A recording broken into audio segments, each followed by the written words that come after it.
আমরা হায়ের পক্ষে ভোট দেব ইনশাল্লাহ।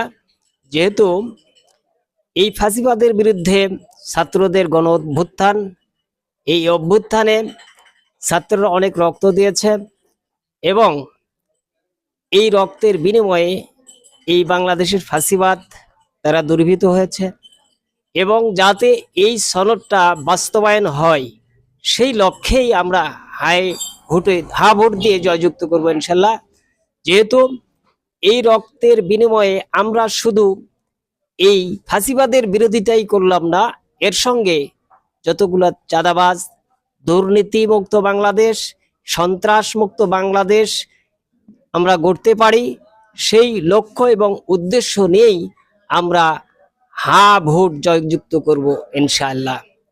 জি, ধন্যবাদ। আরেকটা বিষয় আপনার কাছে জানতে চাইবো যে গণভোটের 4টি যে বিষয় তারা বলছে, তো এই বিষয়ে আপনি কতটুকু জানেন এবং 4টি দফার কথা যেটা বলা হচ্ছে